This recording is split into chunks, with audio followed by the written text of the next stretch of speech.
Bismillahirrahmanirrahim. Assalamualaikum warahmatullahi wabarakatuh. Ya, baiklah, kalau kemarin kita sudah belajar mengenai sistem linier ya, metode numerik untuk sistem linier.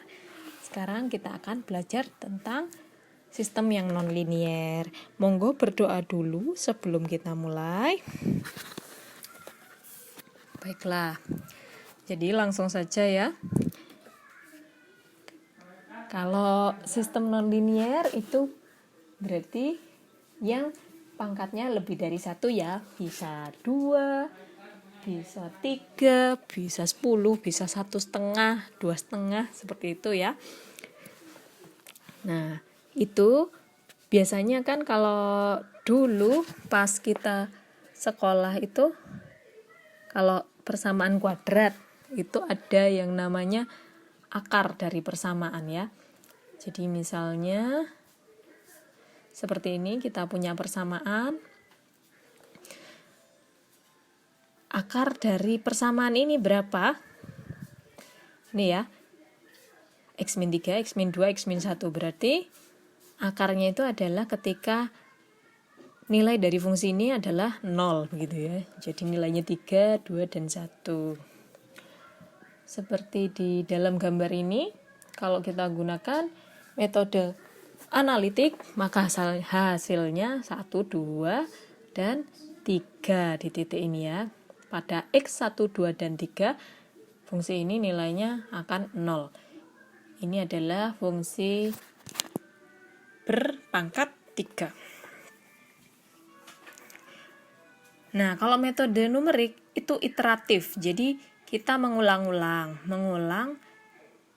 maksudnya menghitung beberapa kali sehingga ditemukan angka ini. Awalnya kita nggak tahu si fungsi ini akan 0 pada nilai berapa. Jadi kita tebak sekali lalu kita ulang sambil mendekati nilai tersebut. Lama-lama bisa ketemu. Nah, ada beberapa metode yang bisa kita pakai, yaitu yang pertama ada metode Newton. Metode Newton ini paling sederhana ya. Jadi kalau kita misalnya punya persamaan, bisa kita tebak akarnya. Misalnya akarnya itu 1. Nah, itu adalah XK. Kemudian untuk mencari tebakan berikutnya atau K plus 1, untuk mencari angka ini kita bisa mengurangi dengan nilai fungsinya dibagi dengan F1XK. Ini adalah turunan pertamanya. Jadi kalau kita punya persamaan, nanti diturunkan, terus dicari nilai turunannya itu, lalu dimasukkan ke persamaan 219 ini, jadilah tebakan berikutnya. Nah, metode Newton ini cukup cepat ya, konvergensinya cepat.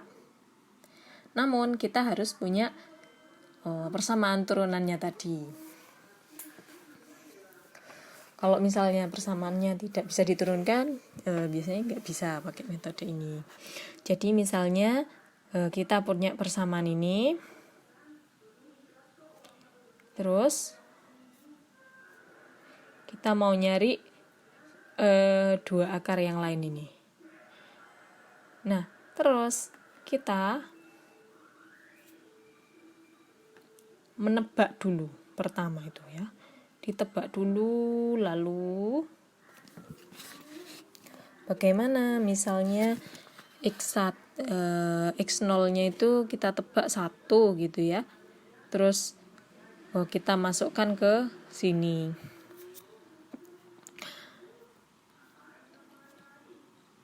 Kemudian dihitung pakai persamaan Newton tadi, itu akan mendekati angka-angkanya. Nah, seperti ini nanti akan dihasilkan, ini ada beberapa akar ya, yaitu hasilnya ada minus 2,7 dan ada 3. Nah, kalau awalnya begini, lama-lama dia mendekati angkanya seperti itu. Itu namanya konvergensi. Ini untuk yang metode Newton. Kemudian yang kedua ada metode Secant. Metode Secant ini kalau kita nggak punya turunannya, turunan metode Newton atau sulit, turunan dari persamaan yang kita cari, atau sulit gitu kalau misalnya mau diturunkan. Misalnya persamaannya rumit sekali begitu ya. Ini bisa kita pakai dengan ini perhitungannya ya. Jadi perlu ada 2 tebakan di awal, yaitu nilai XK dan XK-1. Nah, misalnya kita nebak 2 angka, 0 dengan 1, lalu kita masukkan di sini.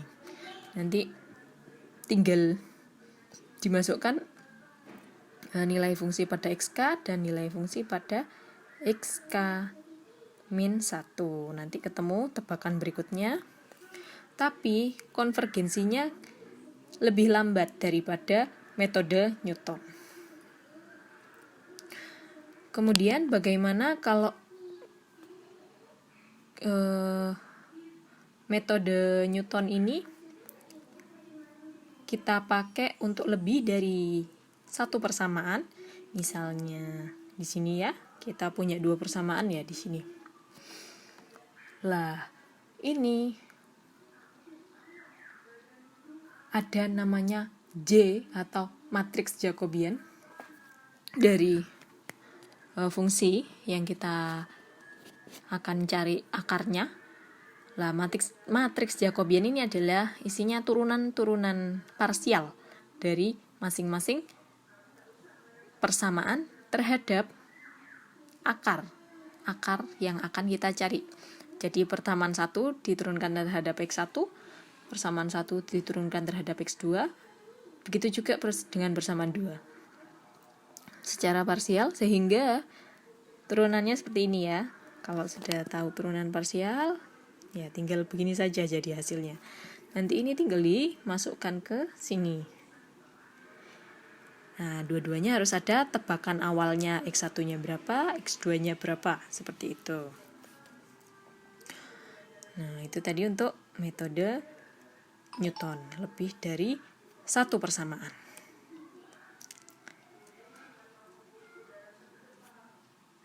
Kemudian,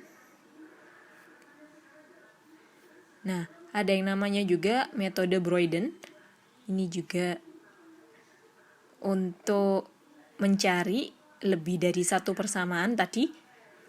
Nah, bedanya kalau misalnya Jacobian matriksnya tadi sulit kita cari, jadi bisa pakai dengan metode Broyden ya. Jadi ini inverse dari matriks Jacobian tadi. Ini ya.